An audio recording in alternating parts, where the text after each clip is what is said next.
month and a half or 2 months ago. That's when the deal was finalized. And who is the new owner? Well, it's the family from the Walmart Corporation. They do not like circumstances that are not 100%. And when the Broncos were beaten last week 51-14 in an embarrassing loss to the Los Angeles Rams, and that is embarrassing. I think the front office said this man, even though he is a rookie, is not getting things done. This team was not prepared to play. Therefore, it's time we make a change. And even on Christmas Day, they said, or actually the next day after Christmas, hey, you got to go. I'm afraid you're just not getting the job done here. And they brought in Jerry Rosberg, who actually was on the staff. He's a senior assistant on the team.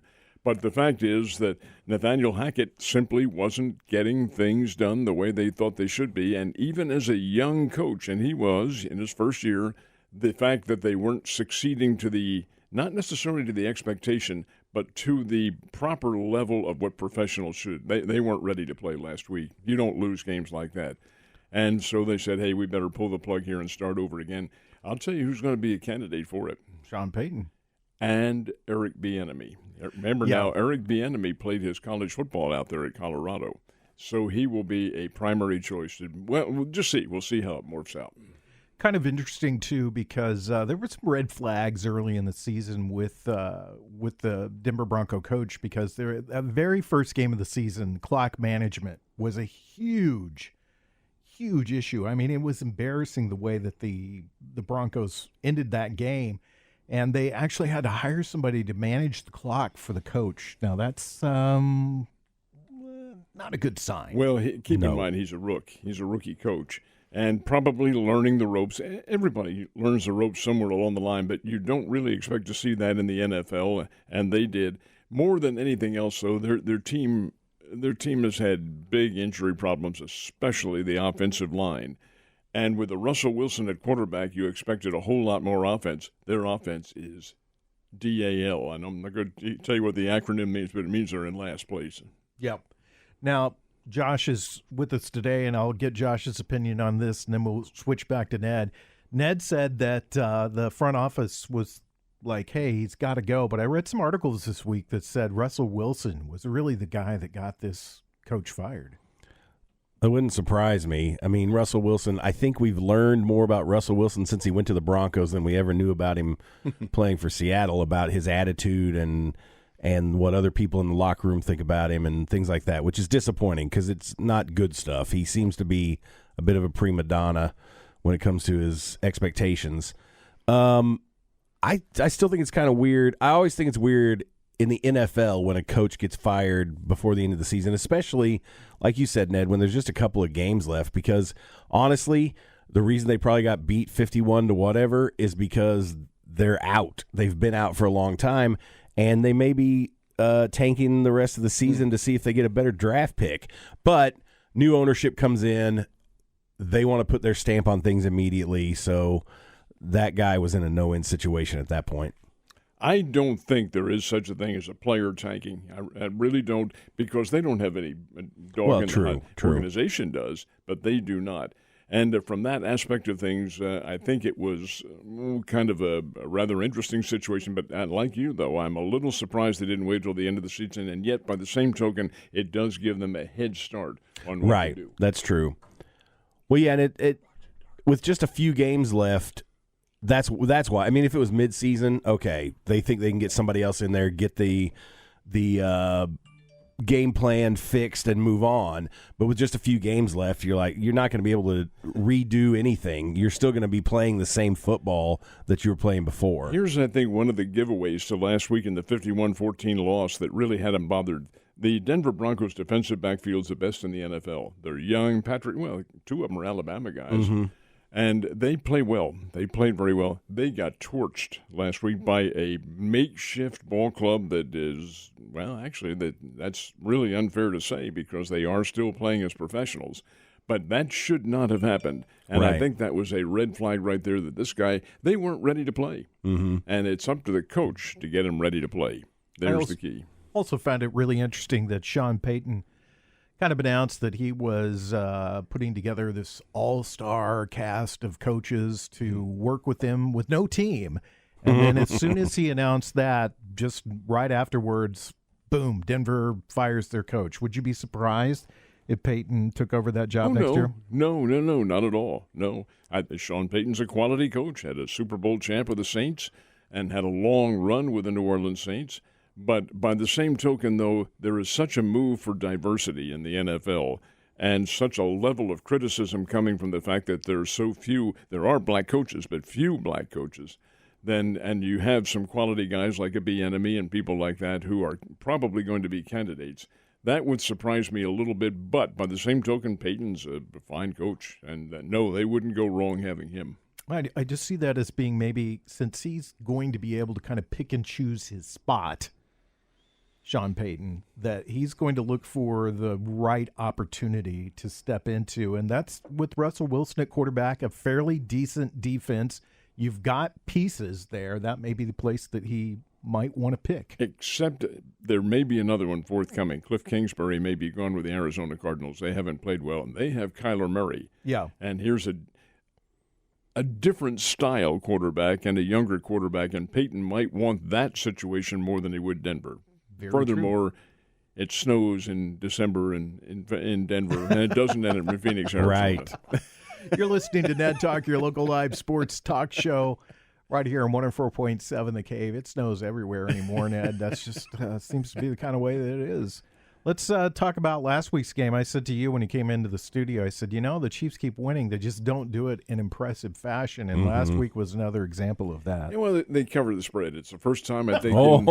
Hey, you got it. It's not, hey, that's a big not a thing. Laughing matter, guys. No, that's big. Especially when you take a look at what might be happening in Missouri here a little bit later on in 2023 when legalized gambling goes before the House of Representatives and the Senate, the Congress of the state of Missouri. Anyway, that's beside the point. Did cover the spread. First time in 10 games that the Chiefs have been above the point spread in the game. Seattle, I thought, played miserable football. And Kansas City just put their foot on the pedal, beat them up in the very start, and then saw that this was not going to be all that much of a contest.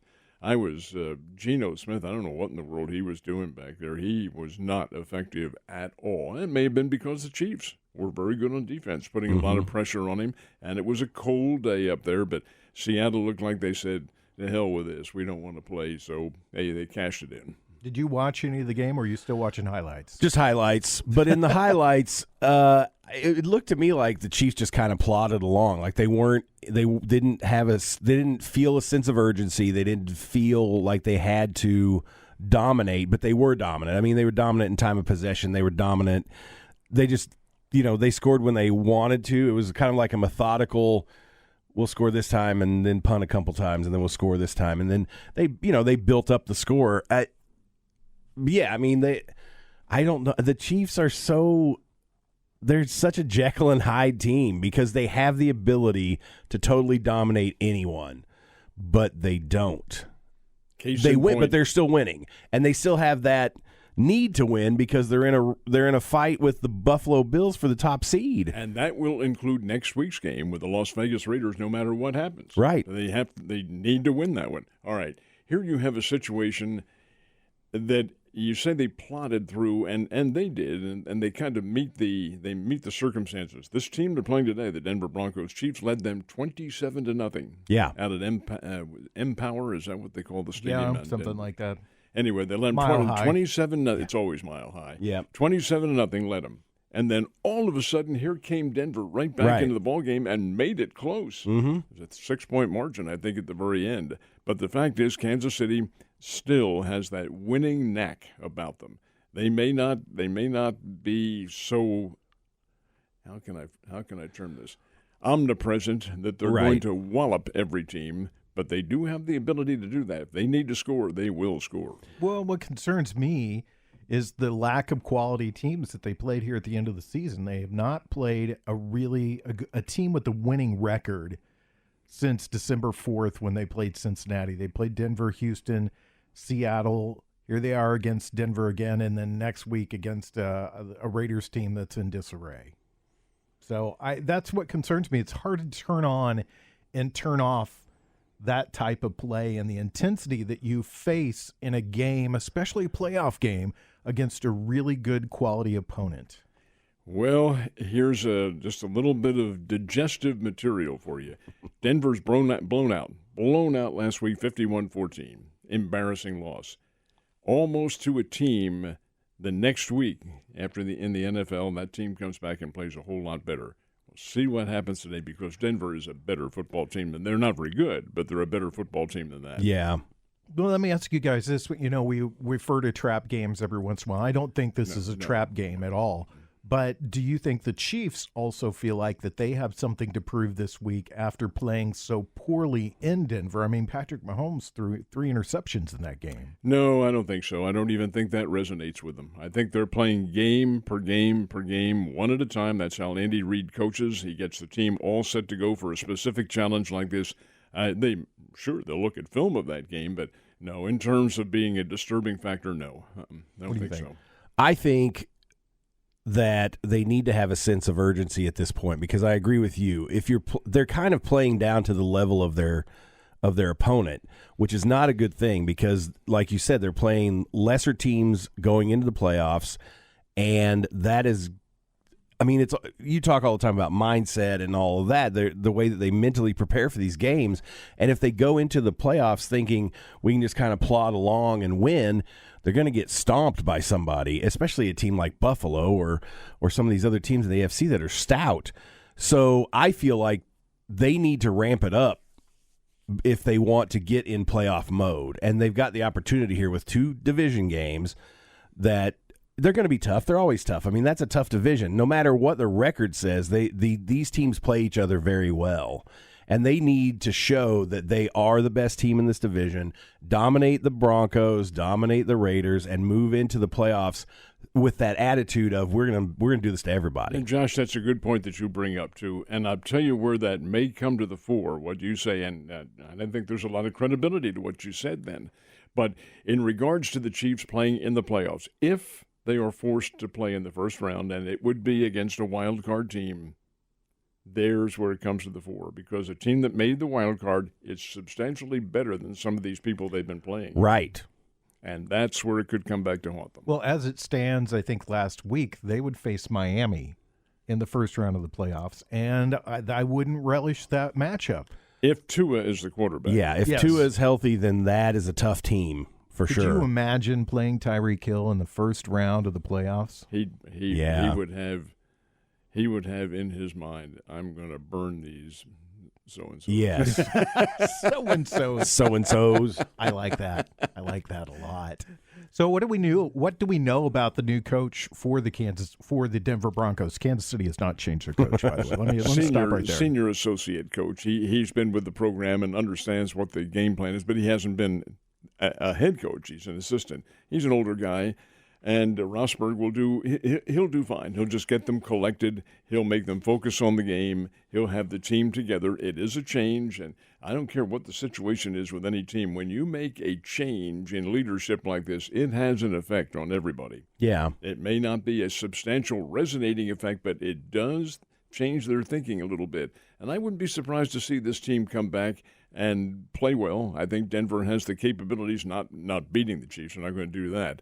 But in regards to playing better football, I think you'll see them play that furthermore as the Chiefs and the Broncos, and they are division rivals. Yeah, I agree. I mean, I think this guy's in a tough situation because they basically just said, okay, it's your turn. See what you can do.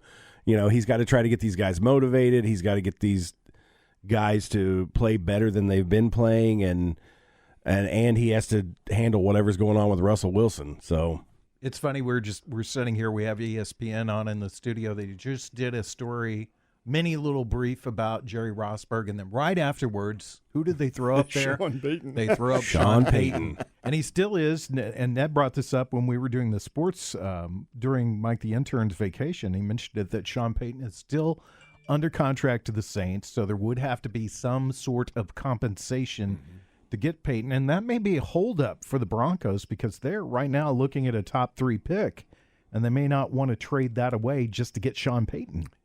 Might not. There's a lot of variables that go into this. Yeah, that's not a done deal, and nor is anybody we mentioned. Eric Bieniemy is not a done deal. He had 5 interviews or something. Oh, yeah. Come out without the job. So, again, there's so many factors involved that it's really ridiculous to even try to speculate on them. Oh, but what we do the ridiculous. We sit here and we speculate. I love it. 45 minutes away from the start of the Chiefs pregame show. I'm Joe Westen with Josh Roberts, Ned Reynolds. We're sitting around talking about sports. The defense did play a little bit better last week, but Seattle doesn't have much of an offense. A couple of times, though, they seem to be able to get their running game going against the Chiefs, and that's concerning. The Chiefs have been gutted a couple of times. In the game a couple of weeks ago when they played in Denver, I believe the number is 5.6. They average 5.6 yards per run. And, yeah, they can run. Chiefs, they kind of pull back a little bit on the run. The Chiefs are very aggressive on defense, and that is aggressive getting into the backfield and being disruptive. Well, you can beat them on draw plays and things like that. But I'm talking about individual plays now and not games. Still, you have to have an overall game plan that is pretty good, and I don't think Denver has that at all. So I really don't think that the Chiefs have any difficulty today in winning the game. Now, I'm going to change the subject just a tiny little bit, Joe, with your permission, and tell Mr. Roberts here that I don't care who the other teams were on the field yesterday, the four who were in the semifinals, your Crimson Tide would have kicked the behinds of all of them. Well, wait. Now, I want to talk about that in the second segment of the show. I just said I'm changing the gears on you. You're being preemptive. I think we need to give that its whole own segment. Well, so we you can guys, do that. How much time do we have remaining? Oh, in this one, well, we've got about 3.5 minutes. Do you want to go ahead and start talking about it? Hell yeah! All right, hell yeah! We'll go ahead and start talking about it. Yesterday, the Final Four matchup happened, and also to the matchup in the, I think it was it the Sugar Bowl or the Peach Bowl? Sugar Bowl, Yeah. where Alabama played against K-State, and it looked good for the first quarter. K-State had the lead part of it, and then Alabama just turned on the Jets and game over. They're a very, very good team. I thought the turning point in that game was that K-State was on the march. I think it was 14-10. They had the ball down in the Alabama red zone. They were really close. They tried to play power ball with Alabama. Couldn't knock it through on third down. Then went to a pass play that they should have completed. They had Alabama beat, and it would have given them the lead going into halftime. And I think that, to me, was the turning point of the game. And what happened afterwards was the turning point. Yeah, Alabama marched down the field and scored a touchdown and then got the ball to start the second half. Five plays, and they're in the end zone. And this is with less than 2 minutes to go. That is how good Bryce Young and that team is. And you say, well, they're playing Kansas State. K-State beat TCU, folks. Good team, yeah. And they played TCU twice. Beat them once in the championship game, lost to them in a very close game by 1 point in the previous game. They're on a par with the best teams in the country. And Alabama blew them out of the ballpark, 45-20. And the 20, that's misleading because that was a tack-on touchdown at the end of the game. It was they being Alabama, outscored Kansas State, I want to say 35-0 at one point in that game. Mm-hmm. I think put them away. They should have kicked a field goal at that point, not tried for the fourth down play, and put the points on the board. Agreed. And it's all about momentum, especially in college football. I mean, that is a huge turning point because getting nothing deflates all those players because they put out all that effort and got nothing out of it. 10-minute drive, nothing. Yeah, and then for Alabama to immediately score again. You have to understand Chris Kleiman's been around. Chris Kleiman was on the staff at SMS back about 17, 20 years ago. What's SMS, by the way? What does that mean? Southern Methodist? Chris Kleiman was on that staff. He wasn't a head coach, assistant coach. He's very bright, had 4 national champions at North Dakota State, knows football back and forth. What he determined then was, I better score a touchdown because field goals aren't going to do me any good. This team is that good that they can negate that with no problem at all. That's why he went for the touchdown. Yeah, I just disagree with it. I think you got to put points on the board. You don't take points off, you put them on. So that's just what he was. He had that tight end was free out there, and just the pass didn't work. Yep. Yeah, but all the head coaching jobs that I've been offered, I've turned those down. So Yep, exactly. When we come back, we'll talk more about the Final Four. Ned Talk on 104.7 The Cave. You're listening to Ned Talk on 104.7 The Cave, part of the Kansas City Chiefs radio network. Back to Ned Talk on 104.7 The Cave. a proud member of the Kansas City Chiefs radio network. 35 minutes away from the start of the Chiefs pregame show. Until then, you've got us, Ned Reynolds. What a pro. He was just out in the hall. He asked me how much time we have. I said, a minute. Comes in, sits down, ready to go, ready to talk sports. I love it. I love it. I was so anxious. I thought I'm going to be able to start. I thought this was Resurrection Sunday. I've got the wrong show. I thought this was Q102. I was sitting in their studio. I was going to talk sports over there. No, you're here in the cave. We got you. We love you. We want you here. So let's talk about the Final Four yesterday. And if you're a football fan, if you're a fan of offense, those two games were extraordinary offensive football games, and they both came down to the very end. Yeah. Exactly the way this reporter did not think they would go. Exactly. Yeah. And I must admit to you, I didn't think either of them would be anywhere near that high scoring. Michigan, I thought, was the biggest disappointment of the entire day. Here's a team that comes in with arguably the best offensive line in like football history. You know, the pundits today. Yeah. Hey, this team, they're going to lay all over TCU and wear them out. Wear them out my behind. They didn't do that at all. It was TCU that wore them out with a high-powered offense. I thought Max Duggan played a great game. TCU is no joke. They will be in the championship game. TCU, Georgia will be a really, really, in my opinion, really good football game. Michigan was a major disappointment. It was 51-45 is the final score.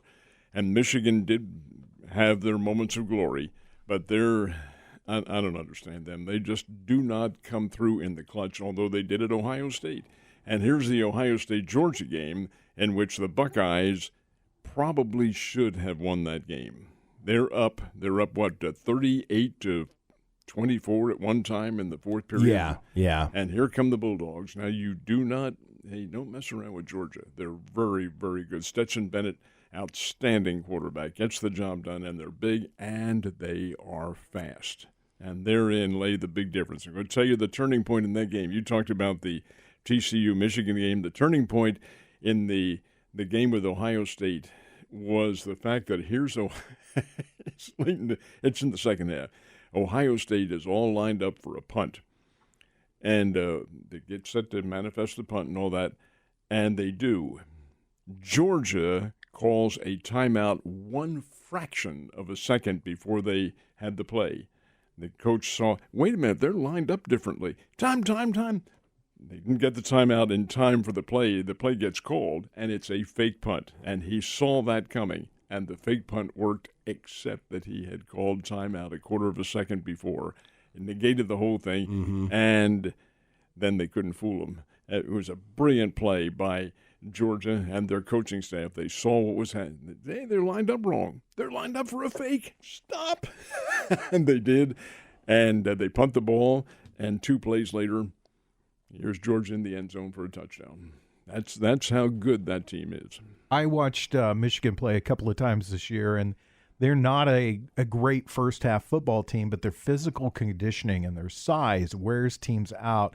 And what concerned me about them going into this Final Four is you play these high-powered offensive teams, you get down enough, you can't implement your will in the second half on a team because you're having to pass so much, and you can't do the running game, and you can't rely on big gashing runs like they got against Ohio State to win a game, and I think that's the position that they put themselves in. Especially the fact that Michigan on their first play from scrimmage ran 53 yards. Running back goes right down. The Edwards kid, he ignites, this is going to be a blowout. And it doesn't work that way. It doesn't work. You've got to be consistent, and I think you're right, too. Texas Christian did a terrific job. Sonny Dykes, their coach, is brilliant. He comes from a coaching family. His dad, Spike Dykes, was around for years and years and years, and now the son, who is not a kid, has been able to implement his system of things with the Horned Frogs, and they play well. They're no joke. They can get the job done. Just out of curiosity, this is unrelated to it. You know who their opening game is with next year, TCU? They are opening up guys with Colorado.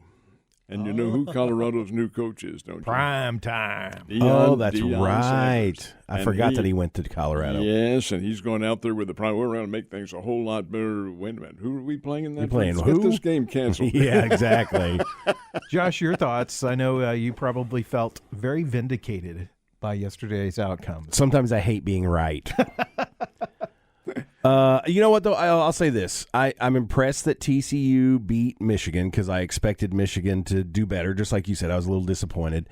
I expected Georgia to blow Ohio State out, so that's credit to Ohio State. They're better than I gave them credit for because I never give them credit for being good because I don't like them. But Alabama should have been in that Final Four because TCU lost to Kansas State. And I'll say that for no team that loses to a lower-ranked team should stay the same rank. That's why the ranking system is there. And that's why we will have 12 teams starting in 2024. And I am so glad that they're going to do that and leave it there. 12 teams is fine. I would have been happy with 8 because that's just an extra week of playoff games. But if they're going to do 12, leave it. You've done it. You've got a playoff system. That's all you need in Division I. 12 teams, you get all your major conference champions, you get the at-large bids of teams that have a great season and are undefeated but don't play the big teams. Okay, you got your chance. You're number 12 or you're number 10. That will solve a lot of these arguments. I agree. I absolutely agree. You converted, Ned. Last week, you were here 2 weeks ago, and you guys got into it a little bit about Alabama being in that top 4, and Ned was adamant against it. And he came in today. I said, "What'd you think?" He goes, "Alabama could have beat everybody." Well, I wasn't. No, I'm going to argue with you a bit. Not adamant about it, but the mathematics figured against them. They had 2 losses. You can't take a 2-loss team. It's just revisionist history, Dad. Come on. He did say that. That was part of his argument. It's my birthday. Stop ganging up against me. It was by 4 points. They lost 2 games by 4 points. That in and of itself should have been judgmental, but it can't be because you can't justify a 2-loss team being in there. They should have been. They're a good enough team to have been there. Yep. And so I hope that Georgia dominates the national championship, but then I also kind of hope that it's a close game because as long as it's not Michigan or Ohio State, I don't care if it's a close game as long as Georgia wins.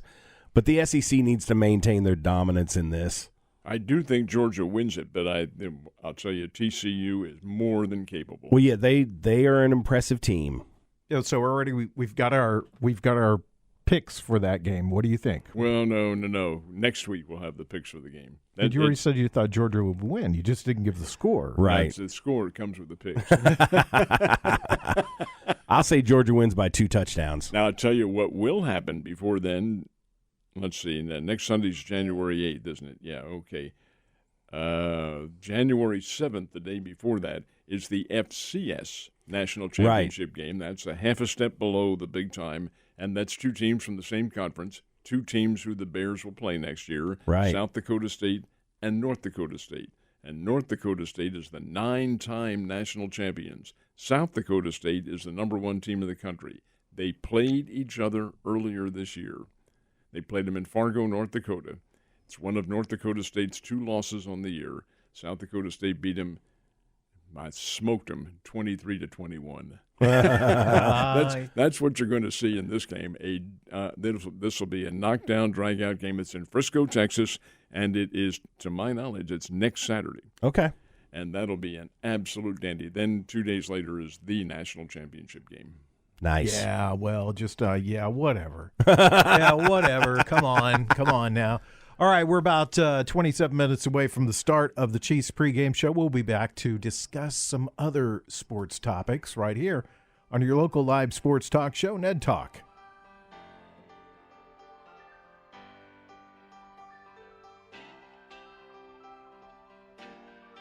You're listening to Ned Talk on 104.7 The Cave, part of the Kansas City Chiefs radio network.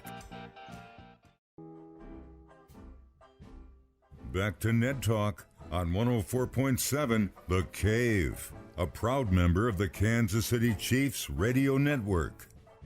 We got the Chiefs and the Broncos coming up. Kickoff at noon. The pregame show starts in 20 minutes. I wanted to ask you, Ned, because I have not heard, and you know all sports things, the Pope of sports. What have they scheduled that Chiefs-Raiders game yet? I know it was TBD on all the schedules. Have they decided when that game's going to be played? To my knowledge, it's the 3 o'clock game. Okay. Or 3:30, I guess, in this case. But no, I have heard nothing different. We're taking a crowd of Chiefs fans out there. Nice. Nice group of people going out there to hang out and watch the Chiefs at the Las Vegas Raiders. They're going to be at the Circa Casino and Resort. They're doing a pep rally the night before, and then they are going to take in the game from the Stadium Swim. Big swimming pool? I guess so. That's a cool idea. Yeah, I guess so. It should be a lot of fun. Mike, the intern, Jay Stevens, going out there for that show. Should be great. I'm jealous. I wish I could go. I wish we do the sports show. Why aren't we going out there? We should be doing our show next week from out there in Vegas. That's yeah, right. there's three of us in swim trunks. Let's do it. In Speedos. Well, we'll do away with that. Nobody wants to hear that. They don't want it. They might want to hear it, but they don't want to see it. Let's just put it that way. We, there's this great myth in that people die in threes. That goes around. And Yeah. So Barbara Walters passed away, legend of broadcasting. Right. The Pope that resigned walked away. And by the way, I didn't know that was a job you could quit. Yeah, I didn't know you I could thought quit you were being pretty much Pope. stuck with that. Aren't you appointed by God? Pretty much stuck with that job. Yeah. How do you tell God, I'm sorry, I'm not going to do this job anymore? I appreciate the offer, but I'm going to decline. Yeah, I'm going to decline. And with that guy, I think God was probably like, yeah, okay. Yeah. We'll see what's out there next. And then a legend in sports, and you could debate this, but I would say he's top 5 athlete of the last century, Pele. Well, nobody will argue that at all. As a matter of fact, FIFA, which is the world governing body of soccer, named him the greatest soccer player of the 20th century. Pele is one of these guys whose name is associated with the sport. He's one of those very rare individuals who comes along who has really taken the sport, not intentionally, but because of his wonderful physical attributes, been able to take that sport worldwide. You can look back into history. Babe Ruth was baseball in the 20s. Muhammad Ali was boxing in the 60s and 70s. These are individuals who are able to rise above everyone else. In some respects, you can say Michael Jordan in basketball was, although preceded by Kareem Abdul-Jabbar, Wilt Chamberlain, people like that. But Pele was soccer. Everybody knew him. Gosh, I remember when he came to the United States and played for I think it's the New York Cosmos, if I'm not mistaken. They only drew 75,000 at Giant Stadium to watch that Wow. That exhibition. The guy was a marvelous athlete. I had no reason to think that he was not a very good human being as well. Came from poverty in Brazil. He didn't come from any kind of wealthy circumstance in any way, and was able to take those skills and take the sport itself. He played for 3 World Cup champions, 3 Brazilian teams. I know the first one was 62 and then maybe 68 and 72 or something like that, whatever it was. But he was the sport, and there's only a handful, as Joe just mentioned, a handful of athletes who can make the claim that they were that sport. Michael Jordan, Babe Ruth, Pele. You may laugh at this Secretariat. Yeah. No, Secretariat was such a dominant athlete. Right. And I'm trying to think who else you would put in that category. Well, Muhammad Ali. Wayne Gretzky. Those guys were that group of people. Yeah, you can go Well, Wayne you Gretzky. can accept that Gordie Howe. Well, yeah, Gordie preceded Howe. him. And, yeah, you're right. You're right. Well, Jesse Owens too. Jim Yeah. Tharp. I mean,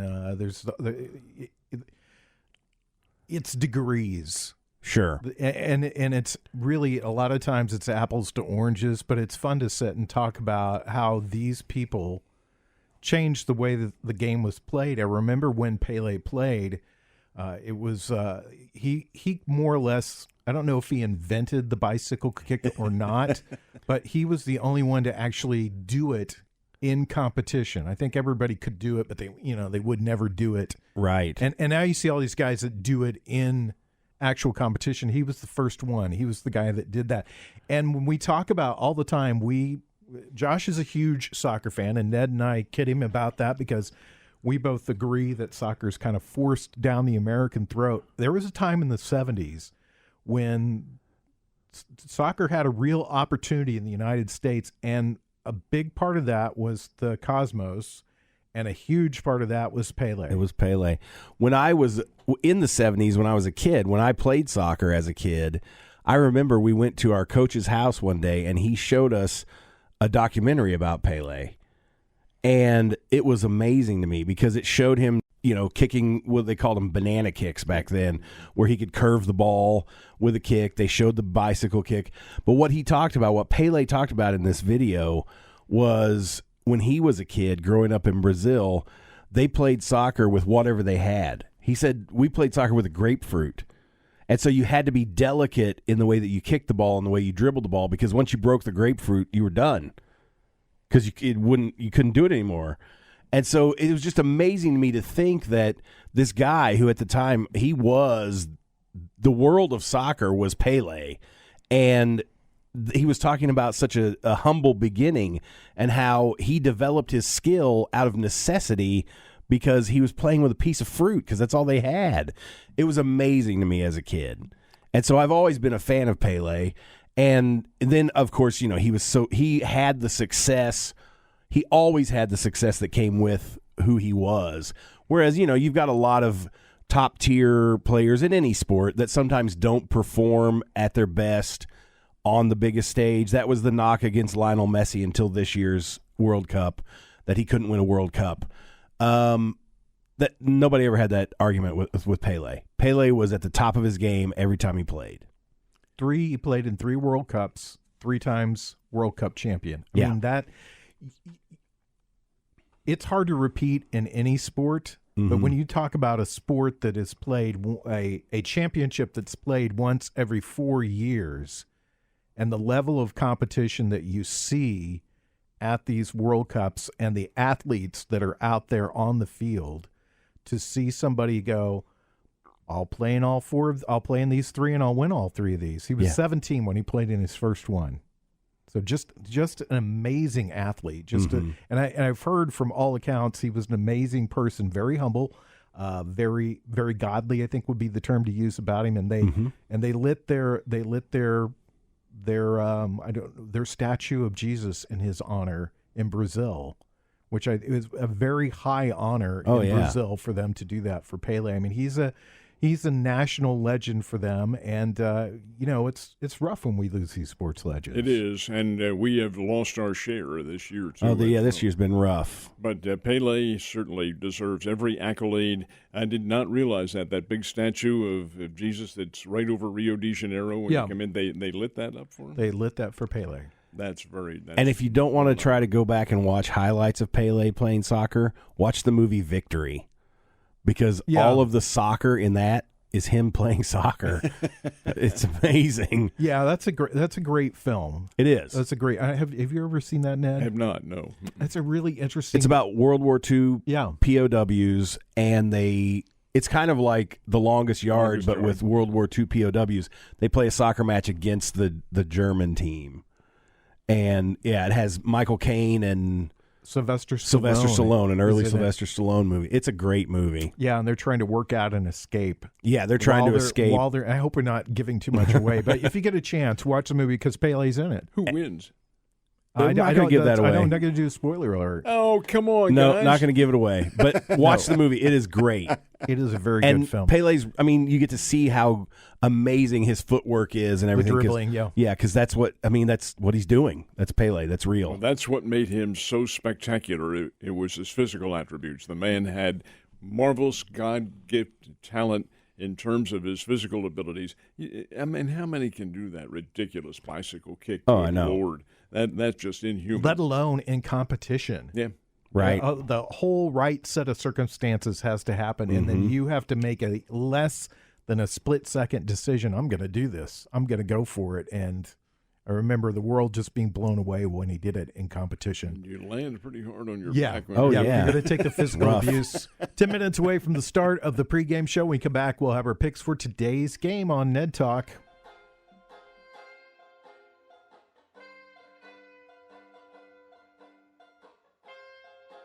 You're listening to Ned Talk on 104.7 The Cave, part of the Kansas City Chiefs radio network.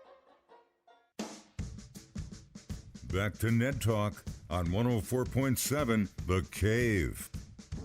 A proud member of the Kansas City Chiefs radio network. We're just moments away from the Chiefs pregame crew taking over, and it's warmer today in Kansas City, so not the same conditions that the Chiefs faced last week, so it should be better offensively for them and defensively too. And they play the Denver Broncos. We've already established this is not a trap game. But what's your thoughts on who's going to win it? Well, I think Kansas City wins, and I think they win it, relatively speaking, easily. But the score may belie that, because I do think Denver's going to play a whole lot better football than they did last week. That's not saying much, because you can't play much worse than they did. Lost 51-14 to the Los Angeles Rams, and that was just inexcusable, and the coach is gone. New guy will be out there. You remember what happened in the NFL this season when a new guy took over at midseason? Name is Jeff Saturday with the Indianapolis Colts. They won their game. They won their first game that they played. I don't remember. Was it Las Vegas? Is it who they played? Yeah, that. I don't remember who it was, but I do know they won. Well, that's not going to happen now with Joe Rosberg, but I do think Denver plays a whole lot better football, and I'm going to pick the Chiefs to win this one 31-20. What do you think, Josh?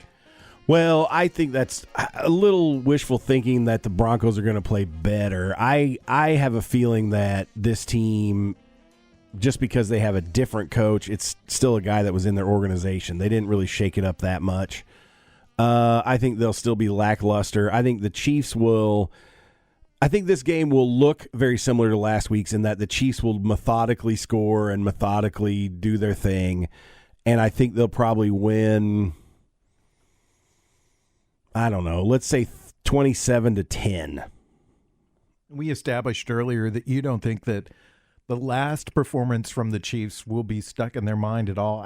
I kind of think that it will be. I think that especially Patrick Mahomes throwing 3 interceptions is going to want to come out and play this game a lot differently than he played that game with Denver a couple of weeks ago. And I think that the game was a lot closer than it should have been. True. And a lot of these games over the past few weeks have been a lot closer than they should have been. And I agree with you. I think the Chiefs are going to come out, punch them in the face, get out to an early lead. But I think they're going to try to tighten things down defensively, stop this team from scoring, because defense is where they really need the help right now as they go towards the playoffs. So I'm going to say 28-10, which is maybe what I said first time around. One thing to remember, in that first game that they played out in Denver, the Chiefs led 27-0. Yes. 27-0, gang. That's a blowout.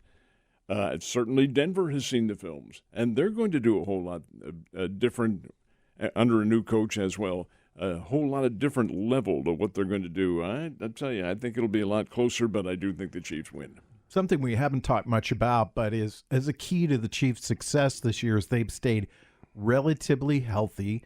They're healthy going into this game. All of their starters, except McCole Hardman, are ready to play today. And I think that's part of the factor with how the Chiefs have played this stretch of football is that even though we like to say they're professional athletes, I think the coaches and the organization starts to look ahead a little bit and say, okay, playoff positioning, let's do what we've got to do to get where we want to go, set goals for ourselves, win the division, get home field advantage, get into the playoffs, all those things accomplished except the home field advantage. How do they keep the team healthy? And I think that affects the way they play. So we'll see. Well, in pro football, I don't think there's any method to keeping a team healthy. You keep them in good condition, and your trainers work very carefully with them. But because it's a contact sport, a concussion sport, I don't mean that necessarily head, but a concussion physical sport, you're going to have injuries. The Chiefs have been remarkably fortunate in escaping anything. Now, yeah, you've had the pulled muscles and things like that, but in terms of serious injury, no, they have been very, very lucky. Well, I honestly think it's a good thing that they're in this battle to get the top spot against Buffalo. So they're going to play harder. They're not going to take plays off. They're not going to they're not going to bench anybody. Quick pick. Monday night's game. Cincinnati, Buffalo. I think the Bills win in a close one. Buffalo. All right, I'm picking Cincinnati to win that game. Maybe that's hopeful, but Cincinnati's playing extremely well right now. Yeah, they a little are. bit better than Buffalo. All right, guys, get set for a big game, inter-division game between the Chiefs and the Broncos. We will be on the air sometime next week. I'm sure Ned and Mike will tell you as the week goes along. Enjoy the game, the Chiefs and the Broncos, right here on 104.7 The Cave. Thanks to Mike the intern, Corbin Campbell, Brian Tyndall. See you next week. Happy birthday, Joe.